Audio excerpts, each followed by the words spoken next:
Bwana, mambo vipi? Inaitwa Mr. House Decoration. Bwana, mchongo wetu hapa, au sio? Kwa wadau mnaonifuatilia nadhani mtakuwa mnaelewa ni kitu gani ambacho kinaendelea. Hii ni site yetu ya Goba Matosa, ambayo huyu ni mteja alijenga nyumba yake ya hidden. Nitoa historia kidogo, japokuwa ni nyumba ambayo ukinifuatilia mwanzo mwisho, ama kwa wadau wanaonifuatilia watakuwa hakuna sababu ya kujieleza, lakini kila siku naingiza watu wapya na wanatakiwa kupata faida na wenyewe. For the first time hii nyumba ilikuwa inavuja tika. Sawa Lakini ilikuwa ni nyumba ambayo ya mfumo wa hidden. Sababu ya kuvuja, mambo yalikuwa ni mengi sana. Nadhani nilieleza kwa fact kabisa za video na nini.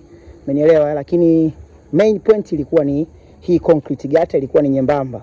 Ilikuwa haijafika hata futi moja, ilikuwa ina sentimita kama 40.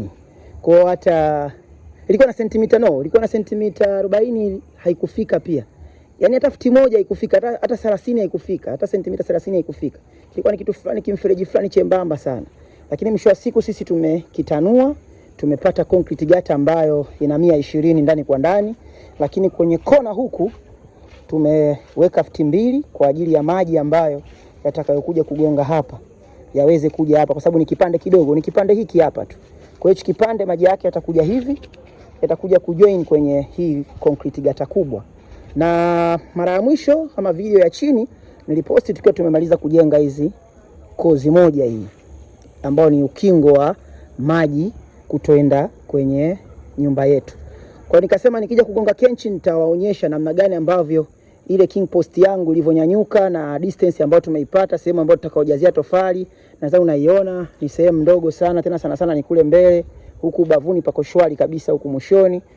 Unaona bwana, alikadhalika huku nilisema king post yake itakuwa ni slope yake itakuwa sio kali sana, kwa sababu distance ya kwenye king post mpaka kwenye concrete gutter ni ndogo, na unadhani nimefanya vitu unaona mwenyewe. Kwa hiyo zoezi la kujenga tofali halitakuwa zoezi refu sana, litakuwa zoezi kubwa sana, ni kazi ya siku moja tu. Kwa hiyo kesho inshallah hapa tunamaliza kujenga tofali zetu. Baada ya hapo sasa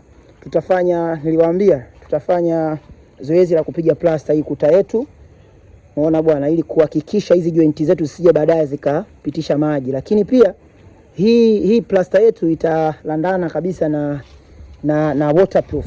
Tutachapia pamoja na waterproof ili kuavoid kabisa maji yasiweze kupenya. Kwa mwisho wa siku, baada ya hapo sasa, baada ya kujenga tofali zetu, tutakuja kufanya installation ya bati. Tutakuwa tumemkabidhi mteja nyumba yake na atakuwa hatudai na wala sisi hatumdai. Lakini final nitakuja kutoboa matobo mawili hapa.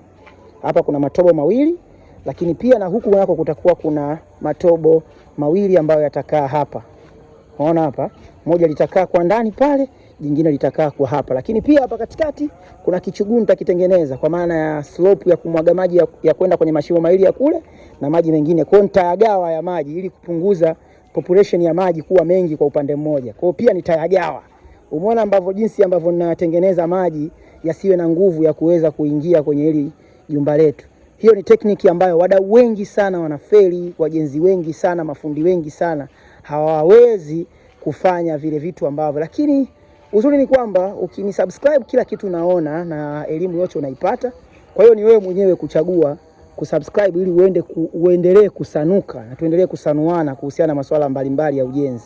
Lengo na dhumuni ni kila mtu aweze kupata kilicho bora. Keki ni kubwa sana, siwezi kuila mwenyewe. Mimi nina makazi mpaka mengine yamenizidi. Kwa hiyo ninapotoa elimu, kwanza napata mambo mawili. Jambo la kwanza, napata bless kutoka kwa Mwenyezi Mungu, kwa sababu kuna watu wanapata ujuzi, wanapata riziki, wanaishi na familia zao kupitia mimi. Lakini la pili, na mimi mwenyewe pia napata riziki, familia yangu inaishi vizuri. Namshukuru Mwenyezi Mungu kupitia nyinyi mnanisupport, lakini pia na mimi nataka nirejeshe kwenu kwa kutoa elimu kama hivi, ili na wenyewe muweze kujua ni kitu gani ambacho kinaendelea kwenye tasnia hii ama kwenye jambo hili la ujenzi. Naitwa Mr. House Decoration, mdau wangu. Tuna akaunti sehemu 3. Tuna akaunti ya YouTube ambayo ni hii unayoangalia, ni Sanuka Media, lakini pia tuna Instagram ambayo ni Mr.House_Decoration TZ, lakini pia tuna akaunti ya TikTok ambayo ni Mr. House Decoration. Bwana, nikuombe mdau wangu, don't forget to subscribe.